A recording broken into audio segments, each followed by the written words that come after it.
Yes, I am to the stu. Good morning to everyone. Good morning po. Morning, sir. Morning po, sir.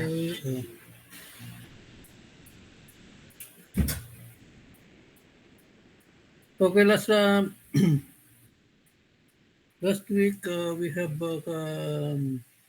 already finished the first quiz on this subject uh, regarding vectors. Okay. I am glad majority understand the concept of vectors, although there are still some members of the class that are not following instruction, and some don't understand how to draw the correct diagram of a vector. Okay. I always repeatedly telling the class that vector has both magnitude and direction. Okay. Meaning, the magnitude or the line and the direction, the arrow must be joined together or attached to each other. Okay.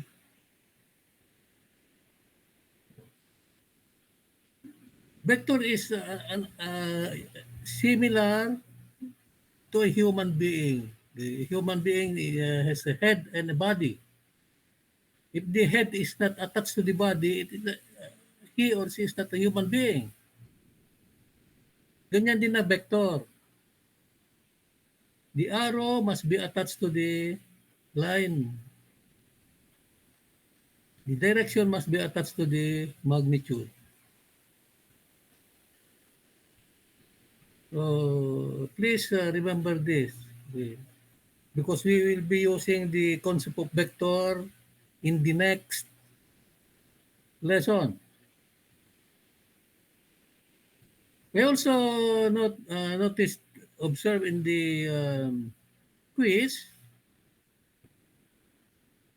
uh, the members of the class did not follow instruction what I have always telling before the quiz.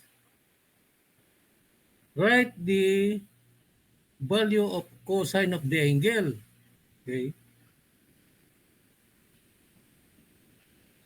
Hindi naman mahirap ilagay yung, for example, cosine 30 degrees is 0.866. Hindi naman mahirap sulat yun. So, some members did not follow the instructions, so they will not get perfect point on the quiz. Okay. So next time, since I am giving example activity or example solutions, please follow. Please follow the procedure. Okay, okay, that is as far as the quiz on vectors concerned. We will proceed now to the new lesson, velocity and acceleration. I hope you received the copy of the lesson. Is Gabriel here? Natanggap niyo ba, Gabriel? Natanggap po, sir. Okay.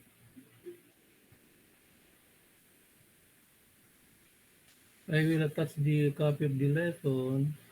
So again, please listen. Okay. For sure, you will be using again vectors in this lesson.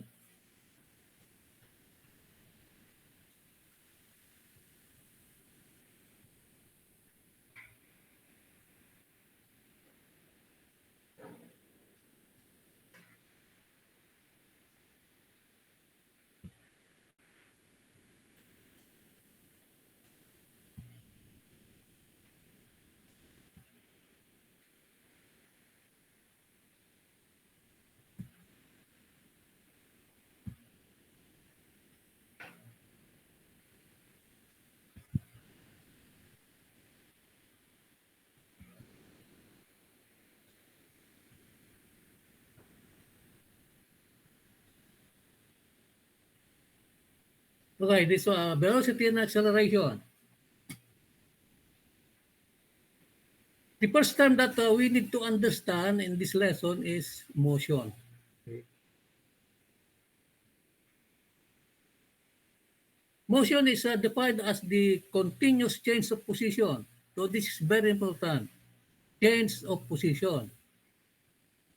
Because if you don't change the position of the object, the object will not move. There is no motion. So change of position is very important here for motion. Change of position with respect to a specific frame of reference during a given time. So in moving an object, for example, this is an object. Okay. In order for the object to move, okay, there must be an initial point. So point 1. And if you change the position of this object, there will be another reference point. That is point 2. So there is motion. The position changes. So that is a specific frame of reference. Reference point 1 to reference point 2. And during a given time.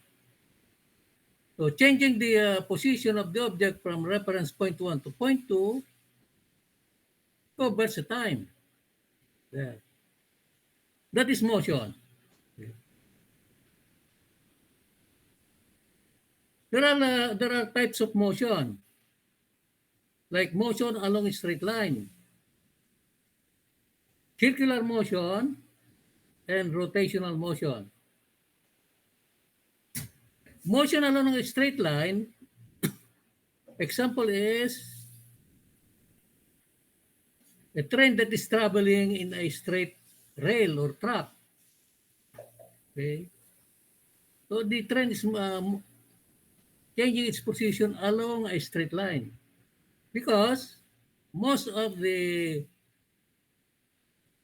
rails or the track are straight lines. Seldom we see curved track. Laging karamihan dyan is straight. Another example is a ball rolling on an inclined plane. Okay. If you release the ball on the top of the plane, inclined plane, the ball will roll straight, going down. Another example of straight line motion is free falling body.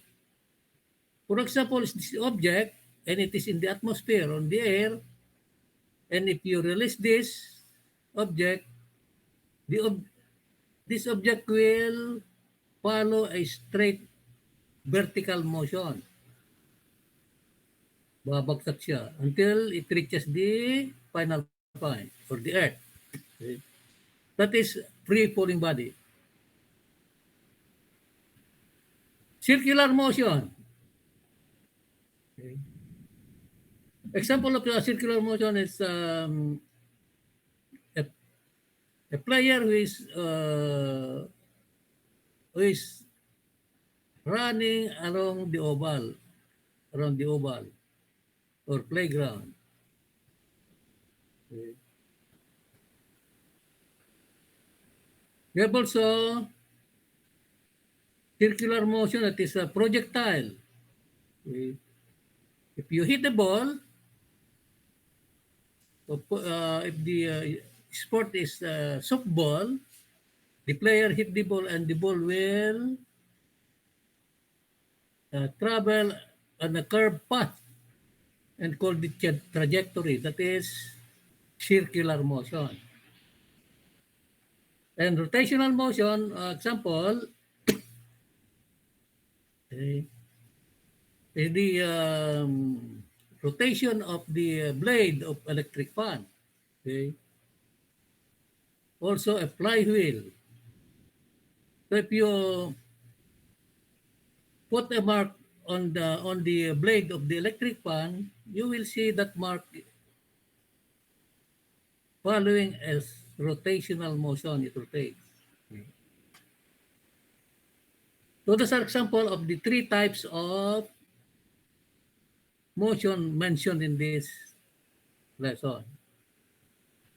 Now in this chapter, we will consider straight line motion or linear motion. Okay. That is the motion of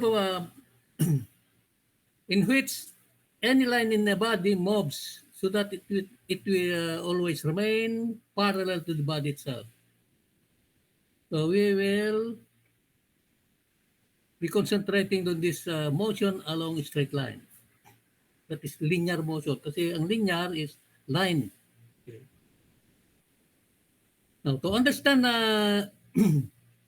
the concept of straight line motion, we must know distance, displacement, speed, and velocity, and acceleration. So this will be discussed in this lesson.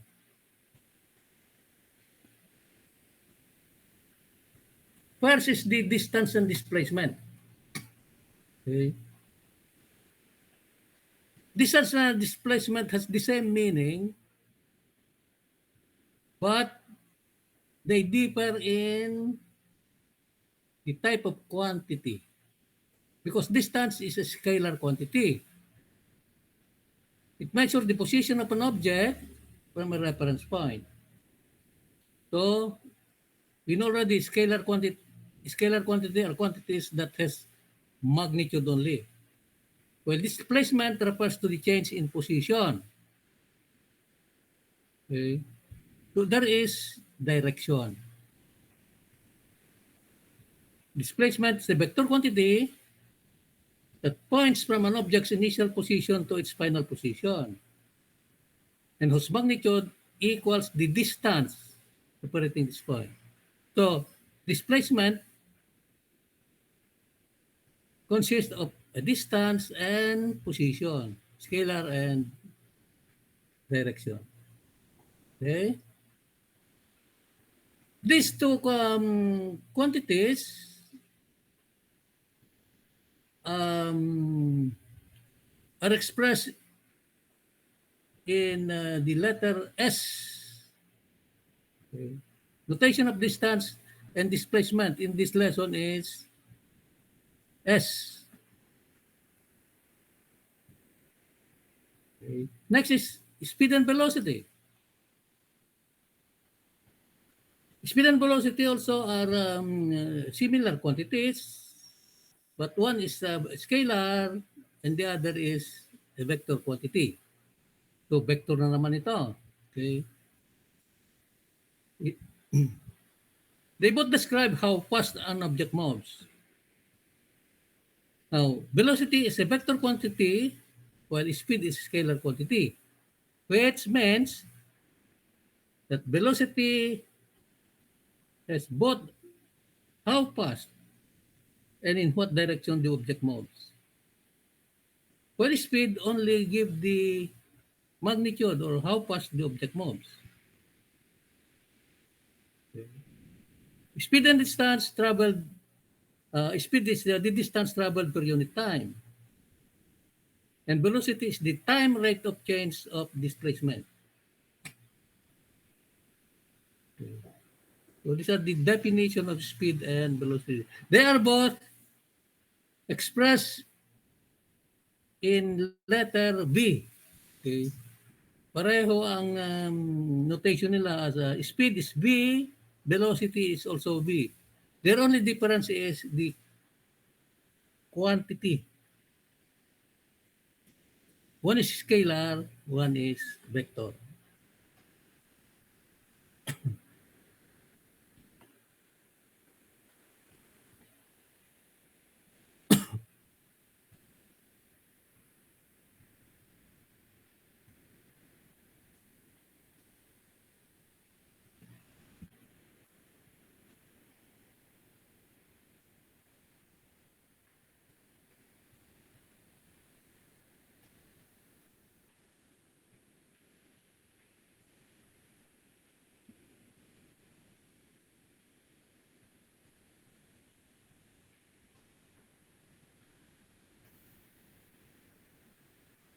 Wala yung sorry.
Okay, do you see the screen, class? Nakikita nyo ba yung screen? Gabriel? Yes po, sir. Kita po. Hello? Kita po, Do you sir. hear me? Yes, sir. Kita po.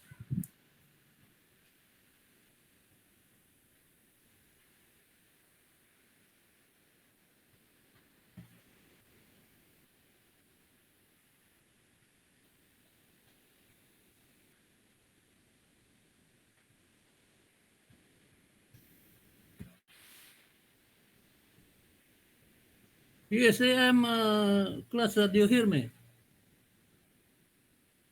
Yes po, sir.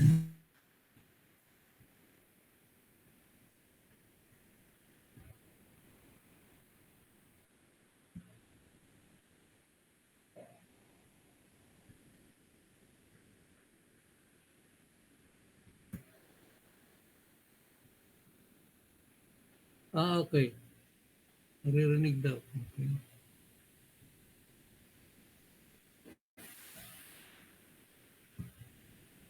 Okay, as I mentioned before, speed and velocity has the same notation, that is v.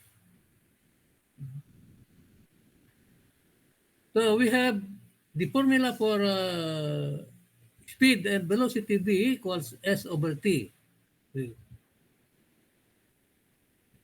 This means that if we are using the formula for speed v equals s over t, this is v is the speed, and the s is the distance, and t is the time. That is scalar. Okay. But if we use a velocity vector, this v, this is displacement, this is time. Because if velocity is a vector quantity, we use also the displacement, not the distance. Okay. So it depends on the kind of physical quantity, if speed or velocity. Average speed. Okay. For average speed, the notation is a v, there is a bar on top, and it is equal to, since it is speed, it is the distance divided by time. Okay. And this is the average. If it is average velocity vector, this will be displacement divided by time. This is similar using this formula. If we are dealing with average, we can also get the average by the average speed is equal to the initial speed plus final speed divided by 2. That is also average. Okay?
Next is instantaneous speed and instantaneous velocity. Okay. Instantaneous speed or instantaneous velocity is the speed or velocity at any given instant. Okay. So, for the instantaneous velocity, okay, we use the change in displacement delta S and the corresponding increment of time delta T. So, instantaneous speed is delta change of distance divided by the change of time. This triangle here denotes change, delta, Greek letter delta. So if it is instantaneous velocity, it will be the change in velocity, change in displacement divided by the change increment of time. So we use also similar notations here for the scalar and vector. Okay. Now, ano ba ito?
Okay, there are examples on the lesson 1, 2, and sample 3. So try to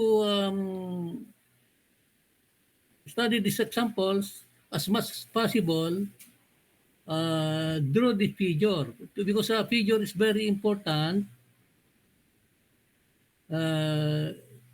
to easily understand the question and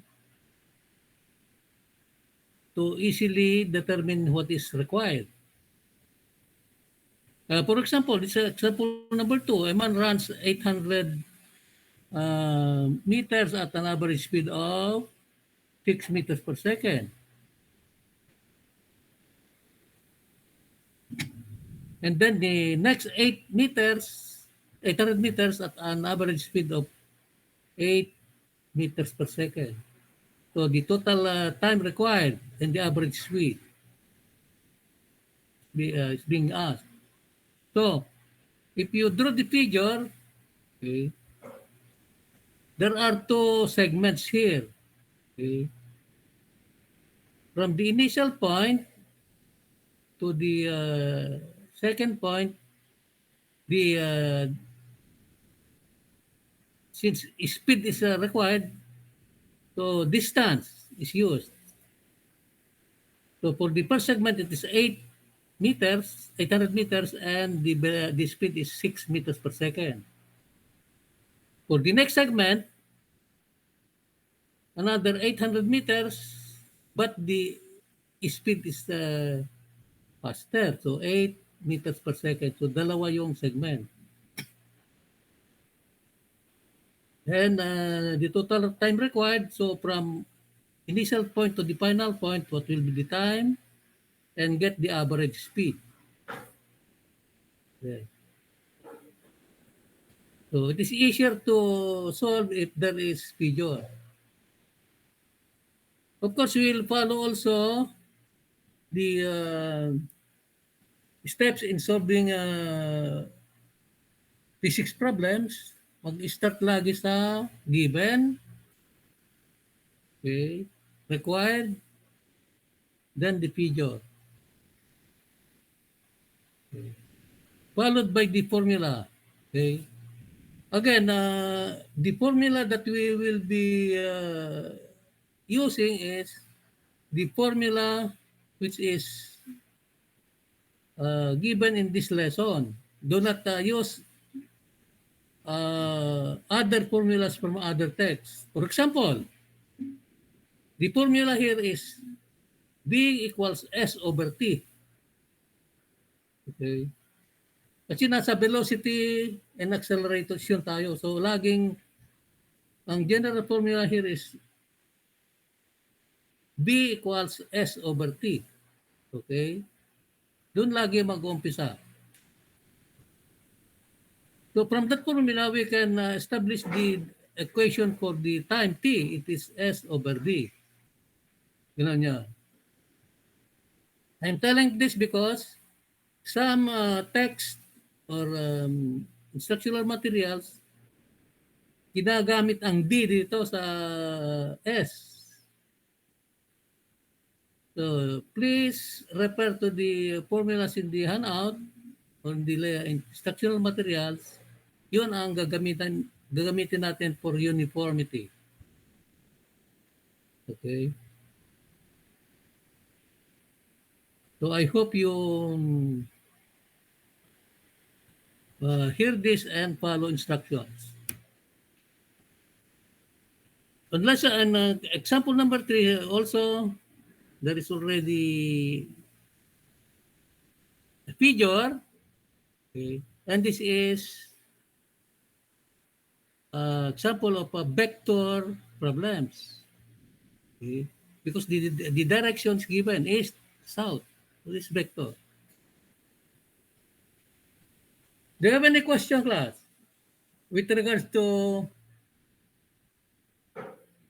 distance, displacement, speed, and velocity? May tanong ba kayo?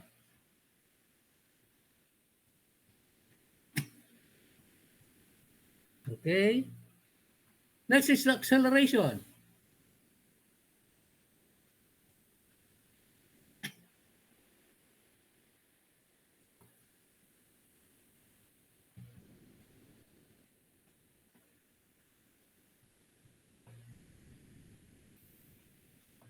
Acceleration is defined as the time rate of change of velocity. For the change in velocity may be a change in magnitude, direction, or both. So this is very important. That means in order for a body to accelerate or move, okay, there must be change in velocity.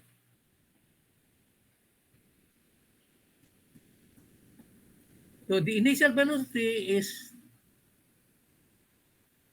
not equal to the final velocity kasi meron change. If the final velocity is equal to the initial velocity, there's no acceleration because velocity did not change. And this change in velocity, that is the magnitude changes, also the direction, or both magnitude and direction. In most cases, the velocity of object is continuously changing. Now, what acceleration is denoted by letter A, small letter A.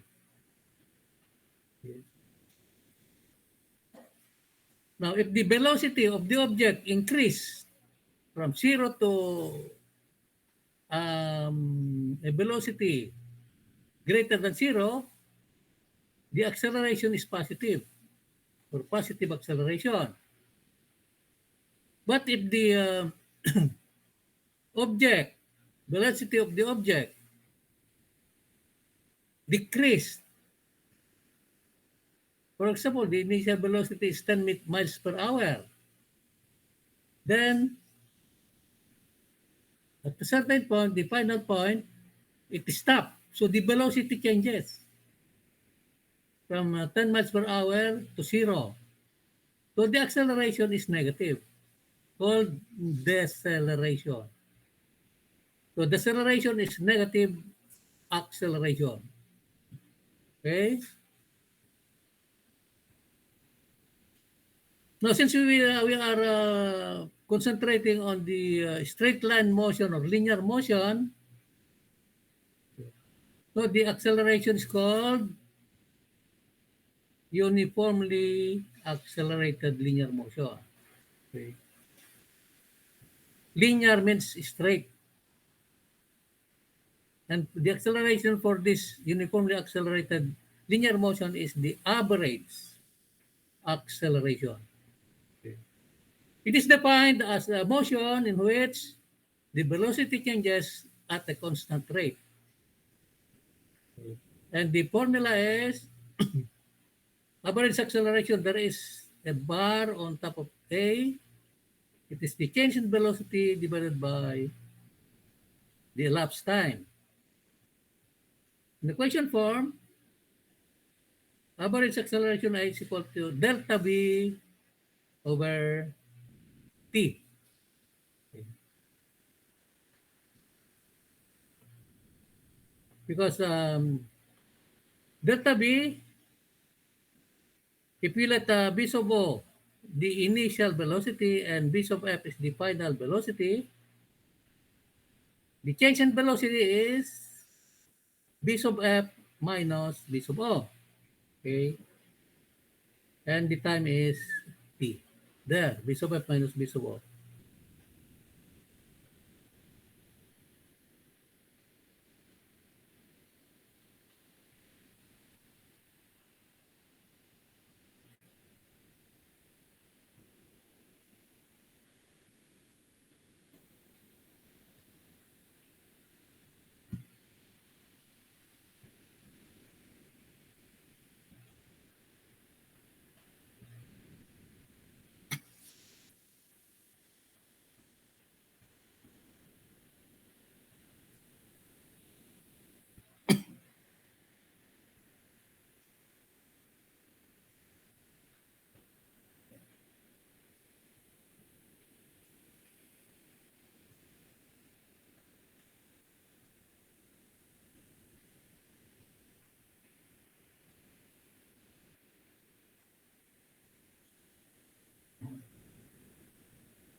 Okay, for the equations of uniformly accelerated motion, Okay.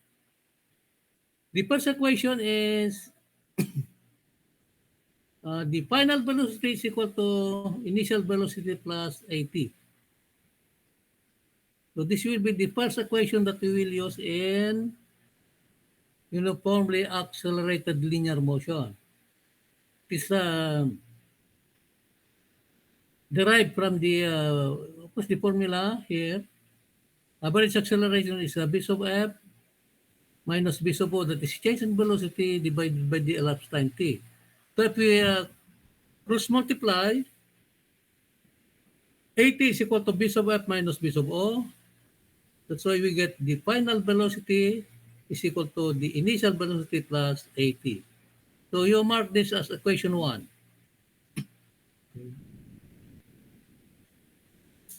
The average velocity of the body during the interval, that's what I told before, to get the average of two numbers, we add the two numbers divided by 2 there. So for the velocity, the average velocity is 1/2 times the quantity, the initial velocity plus the final velocity. Okay.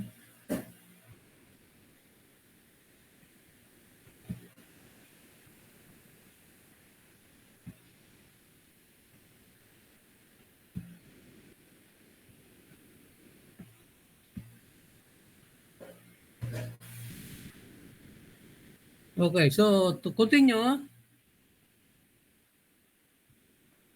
substituting the formula for S,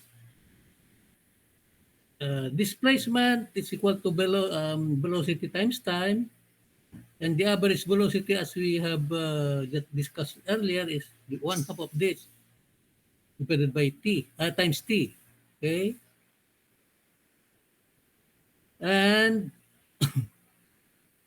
from this we substitute the formula of t, which is quantity b sub f minus b sub o over a and of the quantity. Okay. This is taken from the formula b sub f equals b sub o plus at. And rearranging this now, simplifying this, we will have the equation b sub f squared equals b sub o squared plus 2as. So this will be the second formula that we will be using. B sub f squared equals b sub o squared plus 2as. So nakuha natin yung first formula there in the other page. B sub f is equal to b sub o plus at. The second formula is b sub f squared equals b sub o squared plus 2as. Okay. And from this equation, we can also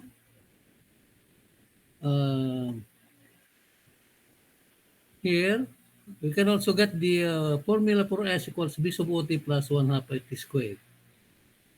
So this will be formula number 3. Okay. So take note of these 3 formulas because we will be using these formulas in dealing with uniformly accelerated linear motion. And this term is also called kinematics. Kinematics is motion of bodies along a straight line.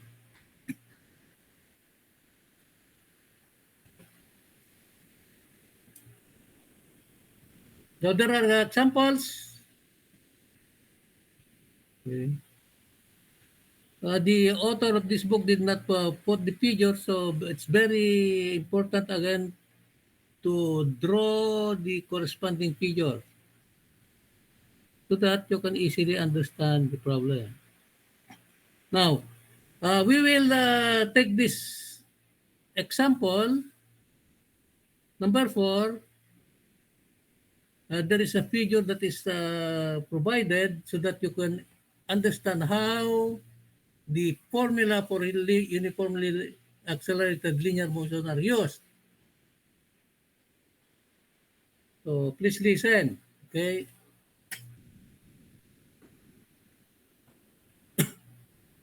Do you see this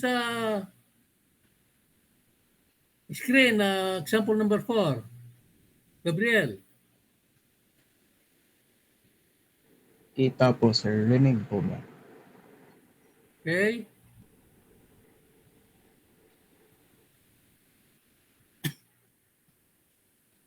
A bus starts from rest.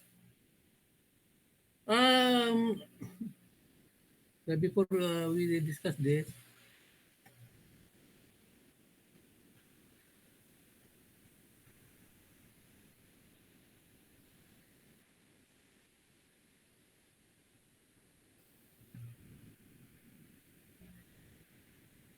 I would like to inform the class that our session is good for 1 hour. So we will be notified kung how many minutes left. Okay. Pag naabot na yung time, the system will be closing our session. I have but we will continue. I have created another session. The time is 9 to 10. So we will continue the class at 9 o'clock pag pinutol na yung 1 hour duration. Para hindi kayo magtaka na naputol. Okay? But there is another session we will use at 9 a.m. So invite ko kayo doon. I'm telling this para hindi kayo magtaka in case the session expired. Do you understand, class? Yes po, sir. Did you understand, Gabriel?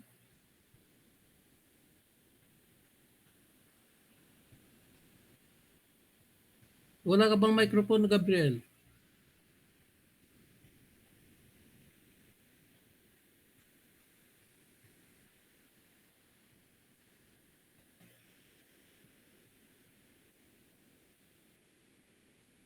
Nakamute ko yun. Okay. So, good that you get that. So, we will continue.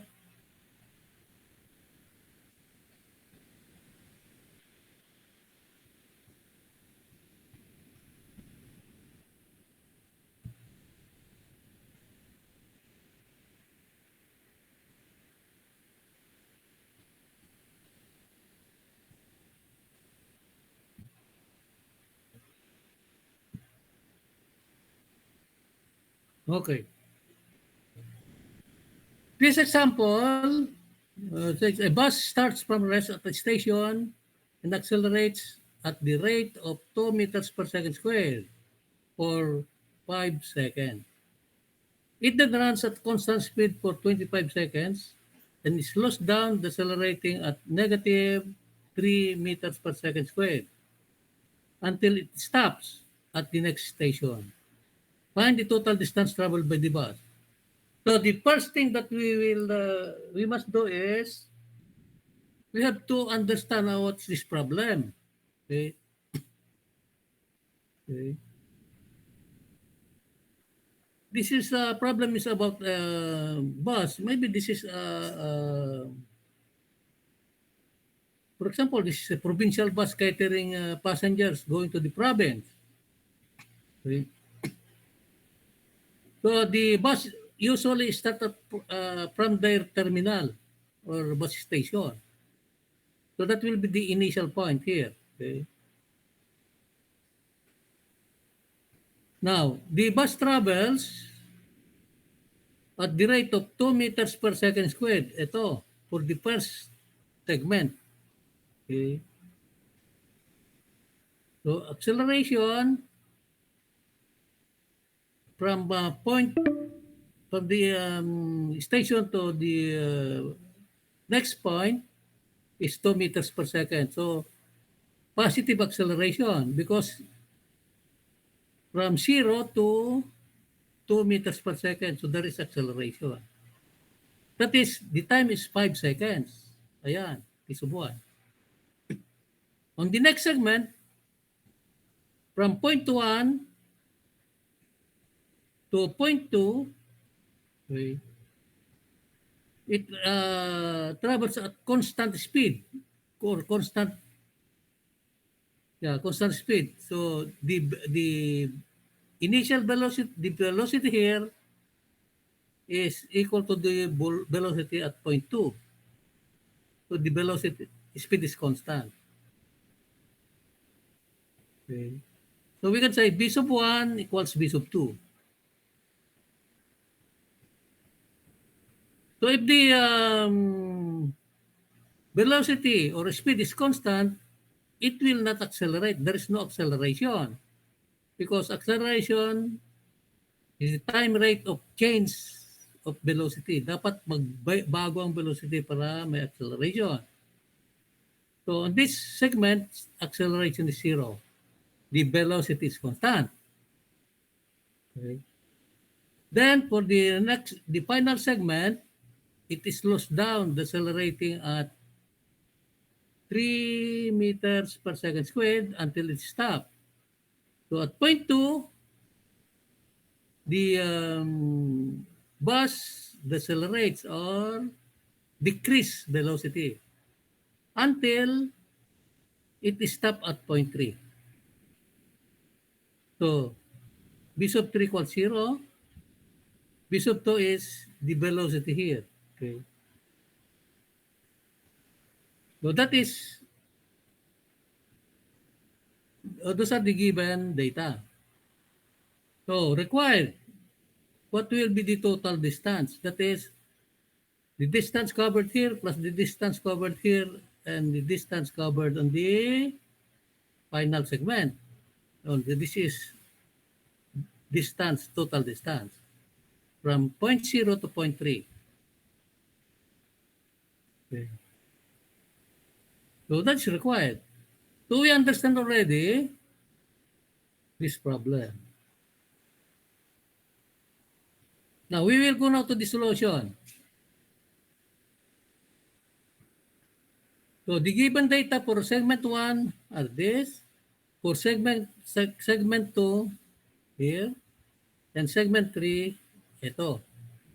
So dapat isulat ang mga sa given data. Then the required. So the figure is this. And what will be the formula? Okay. So ilalagay yan dito, formula. So, kasunod ng figure. What are the formula that we will use? Okay. The formula that will be used here are the 3 formulas of uniformly accelerated linear motion. So ano nga yung mga formula na yan? Number 1, v sub f equals v sub o plus at. Number 2, v sub f squared equals v sub o squared plus 2as. And number 3, s equals v sub ot plus 1/2 a squared. Yun ang mga formulang pagpipilian natin. Saan nakuha yun? Nakalagay doon sa theory, yung binasa natin kanina. Any question, class? So matatapos ito ng within 6 minutes. Nakikita nyo ba yung notification? Okay? So isagad natin yung 6 minutes na yan.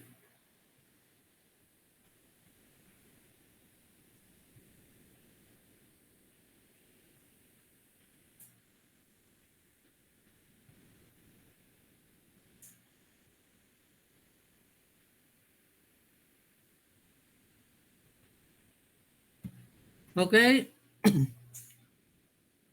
So the formula for S sub t now is equal to S sub 1 plus S sub 2 plus S sub 3.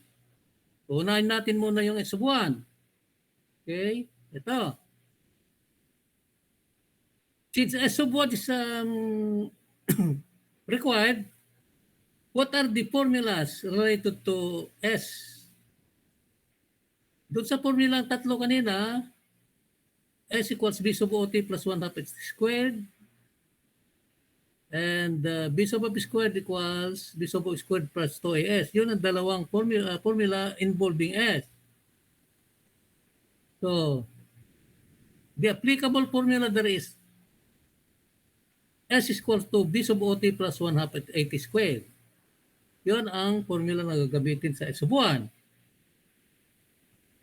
So, we will check if the data given pag mayroon dito, if it's applicable in segment number 1.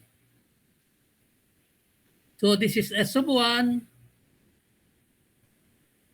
B sub O is given. So initial velocity, 0. Meron. Ang time, meron din. Okay.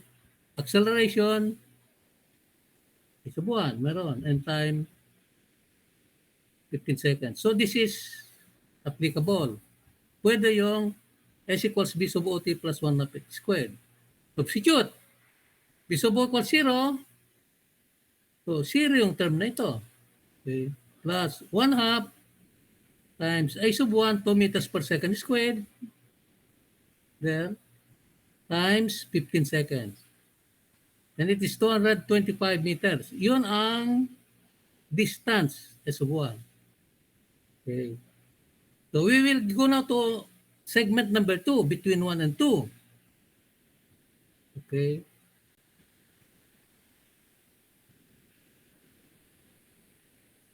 So S sub 2,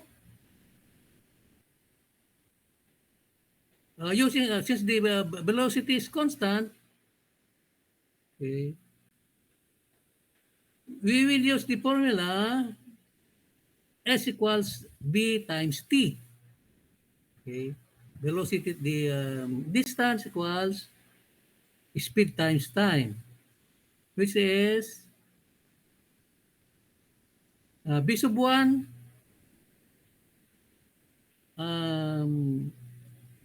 we can get the formula, this magnitude of B sub 1 using this data.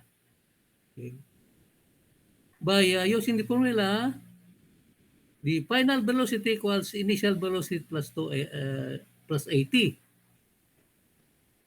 There. Ayun. Since the initial velocity is 0, ang formula niya is B sub 1 equals A1 T1. Then, multiplied by the time, T sub 2. So, it is 2 meters per second squared multiplied by 15, ayun, times 25, second is 750 meters. Doon nakuha yun. S sub 2. For the segment number 3, S sub 3, okay,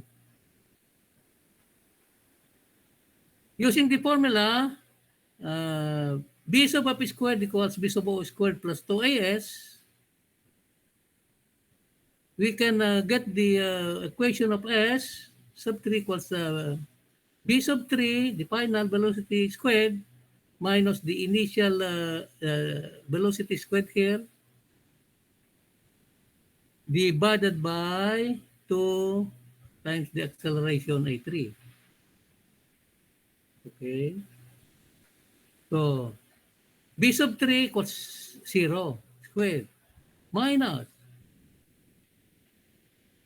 B sub 1 squared. Yung nakuha yung dito, which is A1 T1. That is 30 meters per second. Divided by 2 times negative 2 meters per second. A3 is, this should be negative 3. Okay? You know. So, negative 3 meters per second squared. And we have 150 meters. So, take note, mali itong error itong nilagay nito. Ito was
Okay, class, we will continue. Do you hear me? Hello po. Rinig po. Rinig po.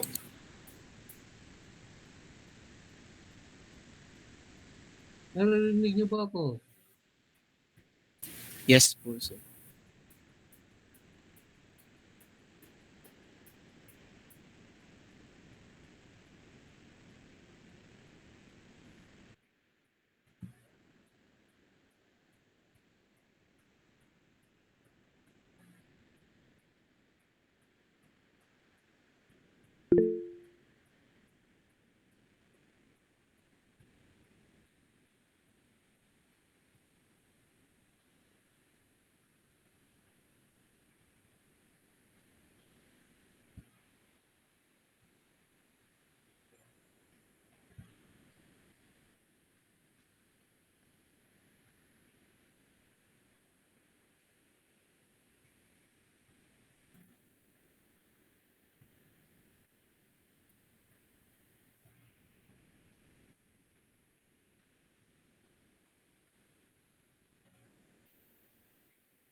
Okay, anyway, you hear me? Let us continue. Okay. We are discussing an example earlier. This is number 3. Okay, here.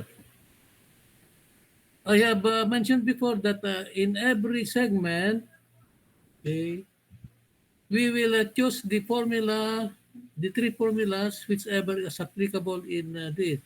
To choose, we have to check the given data.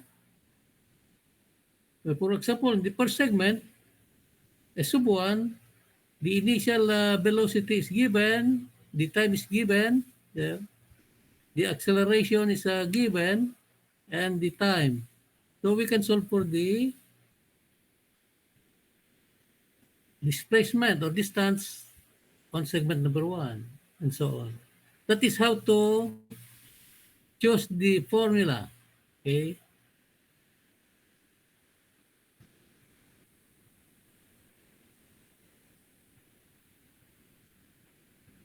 Do you have any question?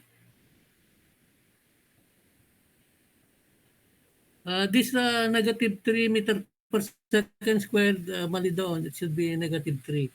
Deceleration. Okay. So we'll go to the next number 4.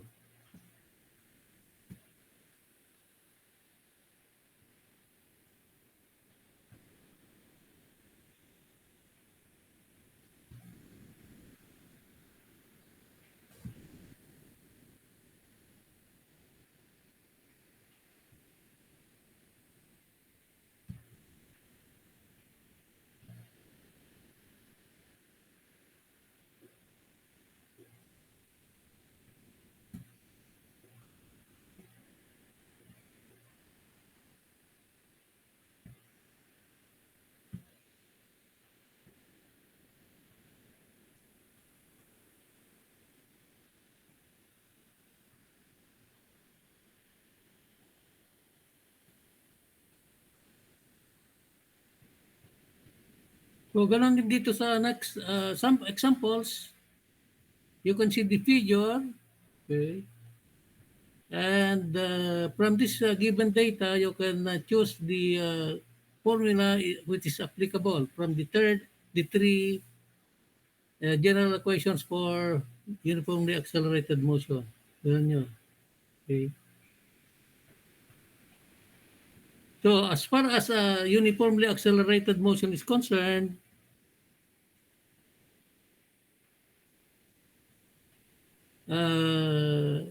please take note of the general equation. Number 1, B sub f equals B sub o plus 80. Number 2, as B sub f squared equals B sub O squared plus 2AS. And number 3, S equals B sub OT plus 1 half AT squared. Those are the common formulas that we will be using. Okay. Now, another example of uniformly accelerated linear motion is the freely falling bodies or free falling bodies. They're called the free falling bodies because, for example, there is an object which is in the atmosphere or in the air. If you release that, that body is free to fall down and following a straight line motion towards the earth. Yeah. So, since it is moving in a straight line, vertical, it is also similar to a body which is traveling horizontal in straight line motion. Okay. So, the most common example of uniformly accelerated motion is the vertical motion of objects thrown into the air, of objects falling through the air. Okay. The acceleration is caused by the gravitational force of the earth pulling down all objects. Their weights cause them to accelerate toward the center of the earth with what is called the gravitational acceleration. So in the bodies that are moving in straight line, okay, like the bus, the acceleration is A. While in free-falling body, the acceleration is called G, that is acceleration due to gravity. That gravity, okay, it's a force that attracts the earth, attracts the attraction of the earth on that body. That's why gravitational acceleration. And the values of G is 9.8 meters per second squared in the MKS system of units. So we have already discussed the systems of units. We have the SI or metric, MKS, the Gaussian or CGS, and the British or English system of units or FPS. And these are the values. So take note of these constants. 9.8 meters per second squared or 980 centimeters per second squared or 32. The exact value of this is 32.2, but 32 is acceptable feet per second squared. Okay. Yan.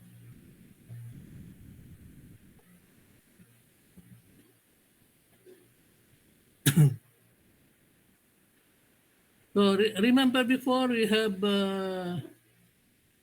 performed the experimental measurement, okay, we use this value, 980 centimeters per second squared as G. Now, in freely falling bodies, we will use the same set of equations on the uniformly accelerated linear motion, where A is replaced by G and S is replaced by H. That is, B sub F equals B sub O plus GT. Doon sa linear motion, it is B sub F equals B sub O plus AT. Papalitan lang ng yung A to G. Okay? Also, B sub F squared equals B sub O squared plus 2GH. Ano ba sa linear motion? B sub F squared equals B sub O squared plus 2AS. So yung A, pinalitan ng G. Yung distance S, pinalitan ng H. And the last formula, S equals B sub OT plus 1 half 80 squared, pinalitan nito. Yung S pinalitan ng H, yung G pinalitan ng A. Yung A pinalitan ng G. Ayun. So if you memorize the formulas for uniformly accelerated linear motion, madali lang yung freely pulling bodies. Okay. So these are the formula.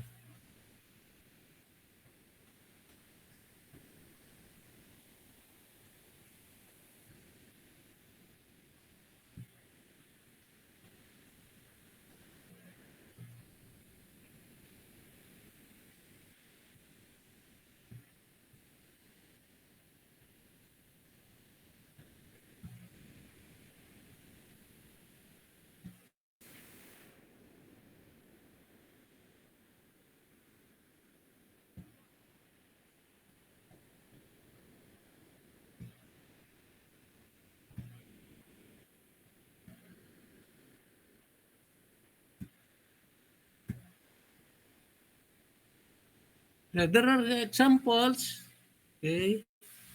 There are examples for freely pulling bodies.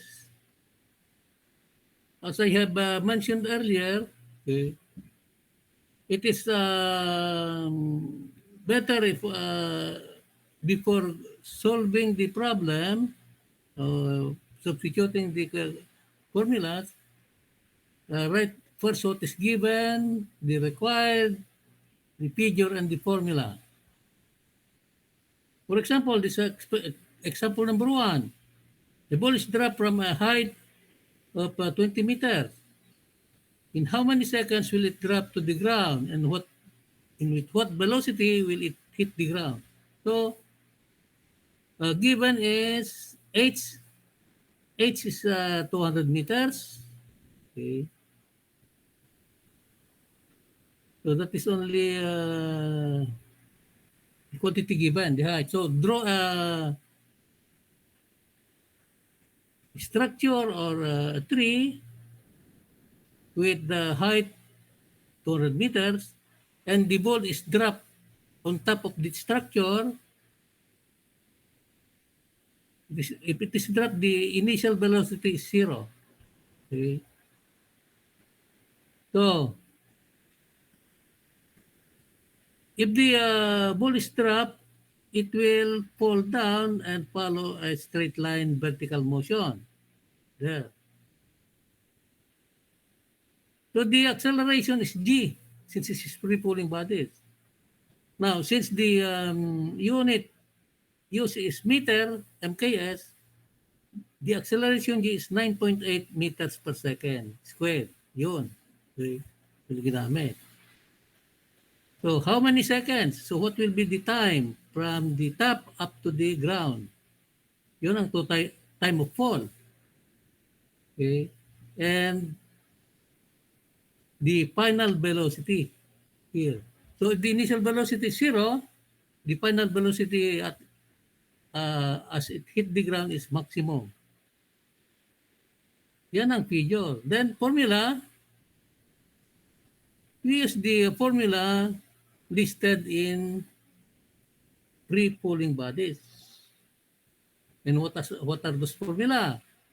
Yan, H equals B sub O T plus 1 half GT squared. B sub F equals B sub O plus GT. So, yun ang malilistang formula dito. Then, solution. So, madali nang solve. Okay. So, that is how to deal with problems on free falling body. Do you have any question, class?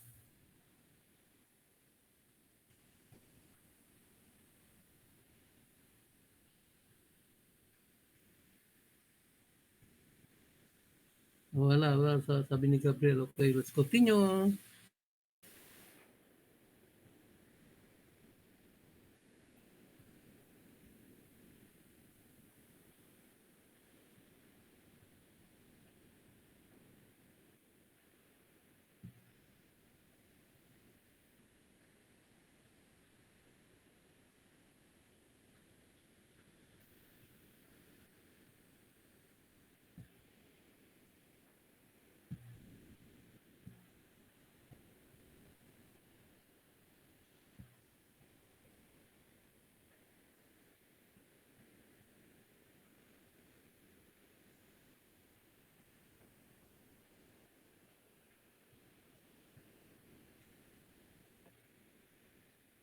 Okay, next topic is motion on a plane. That is projectile motion. This is an application of circular motion. Okay. Example of projectile motion is uh, if you watch a football game, okay, so if the football player kicks the ball, okay, the ball will be given an initial velocity and travel on a curved path, like this. And this path is called the trajectory. Okay. Or it is given here, projectile motion is the motion of an object that is given an initial velocity from which it travels freely under action of gravity. This type of motion follows a parabolic path, like a baseball having been hit into the air by a bat, or by an ice skater jumping over some barrel. So the two coordinates must be used to describe the projectile's motion, since it moves horizontally as well as vertically.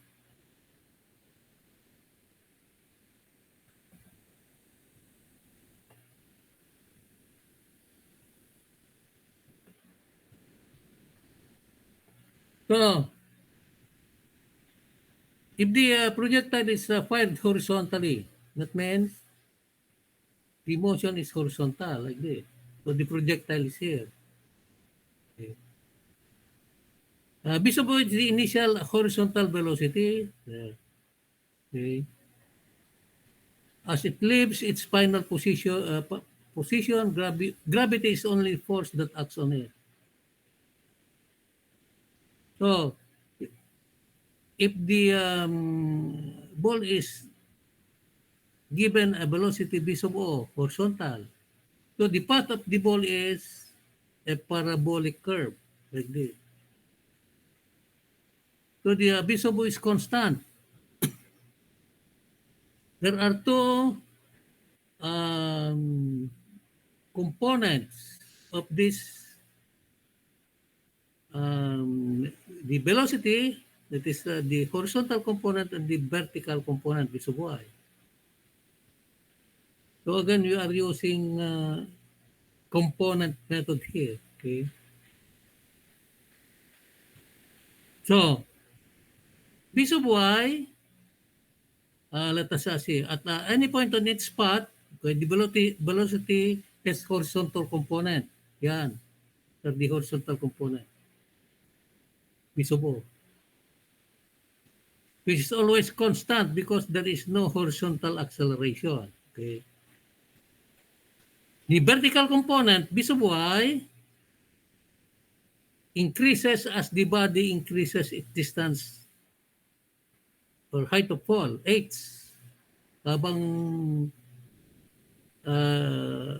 if the height of fall is, the distance is increasing, v sub y will have the formula square root of 2gh.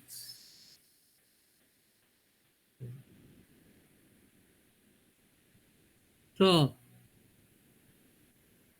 getting the resultant of this two components, the resultant,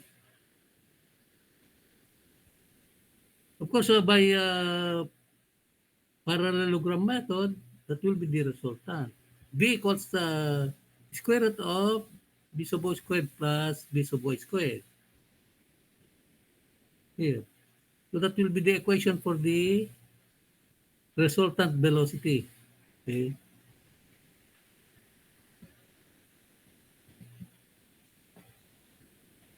Now, the time of fall is given by the equation that t is equal to square root of 2h over g.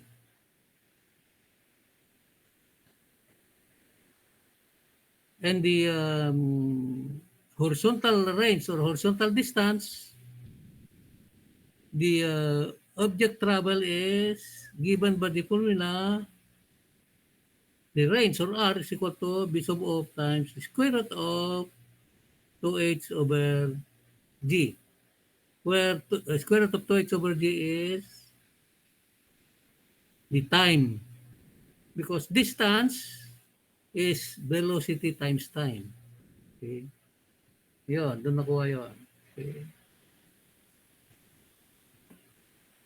Now, if the projectile is fired at an angle theta, okay, with respect to the horizontal, still there is horizontal and vertical component of the initial velocity. There. And h, the maximum height, r is the horizontal range. And in the figure, let us see the figure. This number 6.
Where is that now?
Okay, this is the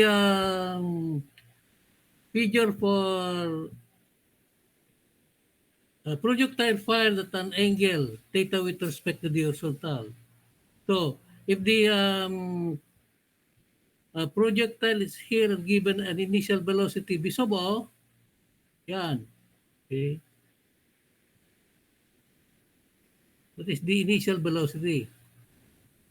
So at point A, the x component, the distance x, that is horizontal, is given by the formula B sub O cosine theta. That is the x component multiplied by the time t. Okay? So that is the distance x. Ito. Ayan. And for the y, the vertical distance, it is the y component of the velocity, which is b sub O sine theta multiplied by t, minus 1/2 dt squared. Okay. This formula is derived from the formula h is equal to b sub O t plus 1/2 dt squared. Then at point B, here, the value of y is 0 because it reached this horizontal here, y equals 0. And the formula is 0 equals b sub O sine theta times t plus 1/2 dt squared.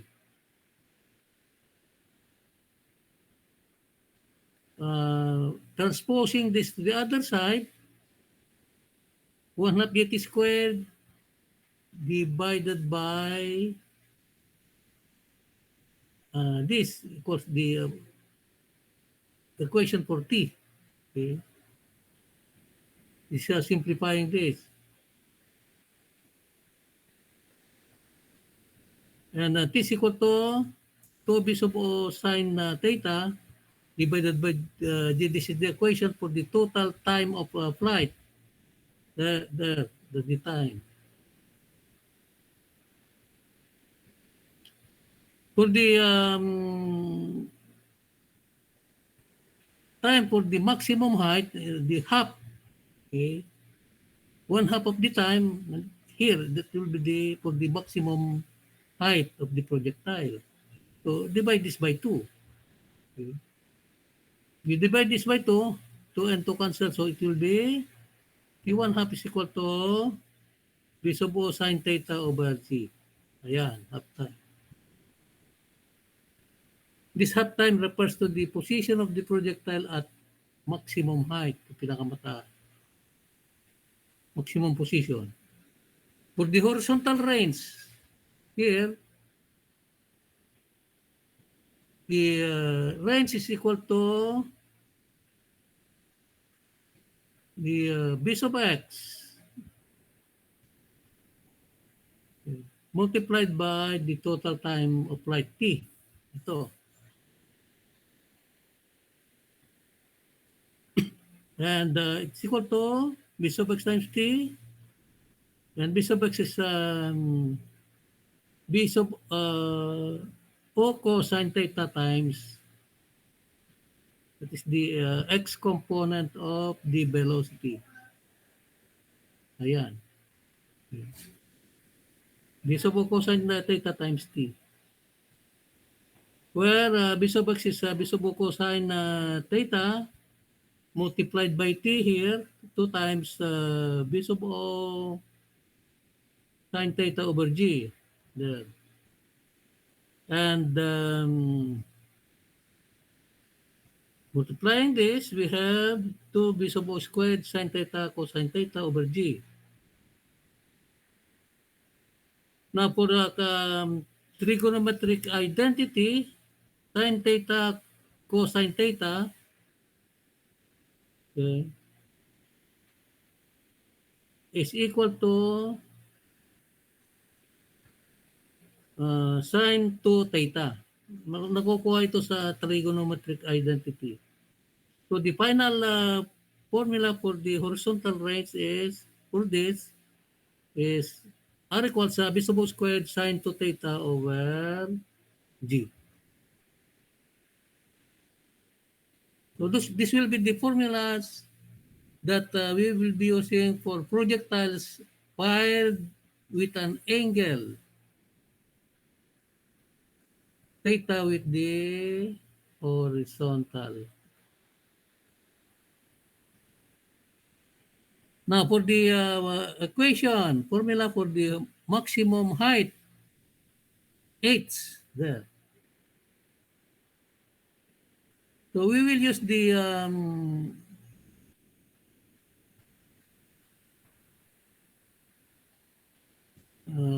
what do you call this, y component of the velocity, b sub o sine theta multiplied by the time t, okay, minus 1/2 gt squared. This will be the formula there. So h is equal to b sub o sine theta times t minus 1/2 gt squared. Now, b sub o sine theta multiplied by t. Here, 2 b sub o sine theta over g minus 1/2 g times this equation. Ayun.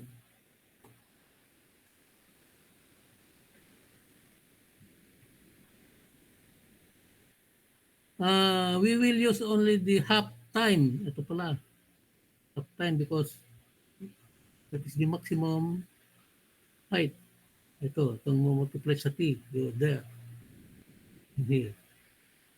And simplifying this, h is equal to b sub o squared sine the squared theta over 2g. This will be the general equation for the maximum height. So, the figures are very important to derive, to establish the equation of the time of flight, the range r, and the maximum height h. So this will be the these are the example problems on projectile motion. Okay. So again, as I mentioned earlier, the figures very important, or first the given data, required figure, and the formula. The general formulas to be used in projectile motion are the three formulas and also the formulas that are derived here. For the horizontal range R, for the maximum height H, the total time of flight. Also the half time, for the time where the projectile is at maximum height. There.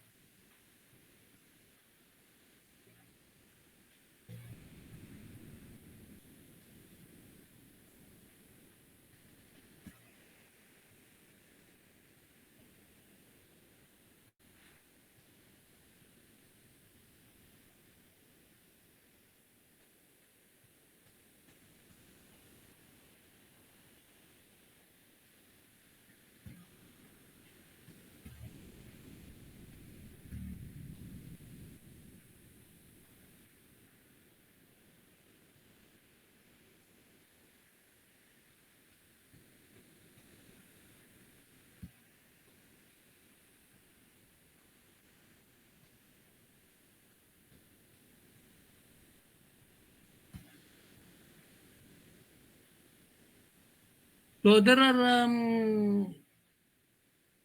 good examples here in the IM, these lessons.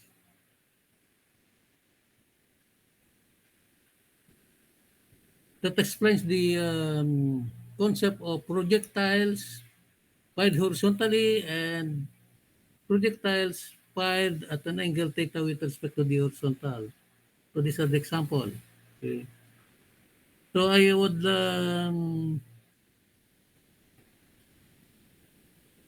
So just you have to try to study these examples. Okay. And if you have any question, you will discuss it in the class.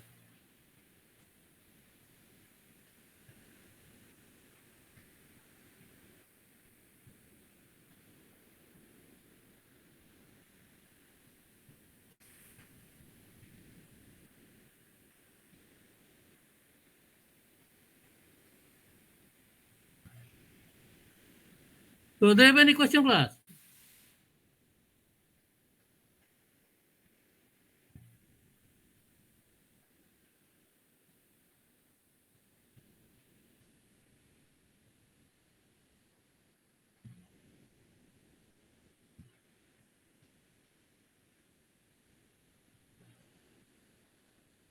None so far, according to Gabriel. Okay. So what I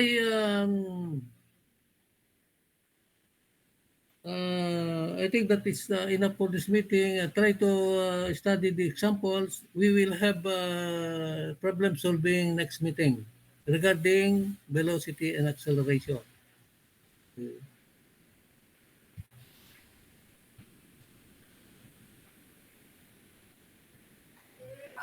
Ano yan, Gabriel?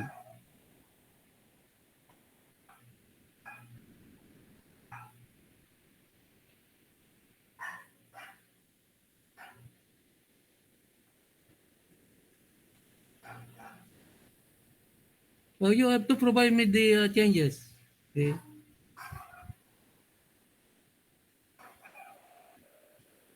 You have to inform me kung ano mga pagpapalit na yon. Okay, Gabriel?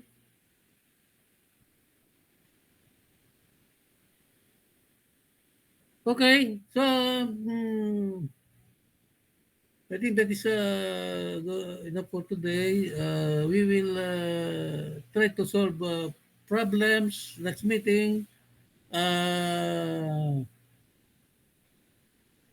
Following the procedure. Okay. Again, I would like to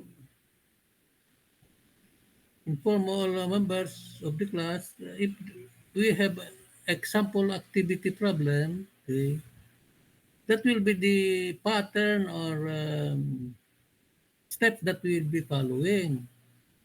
Okay. I know there are ready-made solutions earlier on this problem, but the procedure or not solved according to the procedure. So hindi nyo maintindihan yun. But if we follow the procedure and problem and solving problems in physics, very easy to understand. Okay, class. Thank you for attending these 2 sessions today.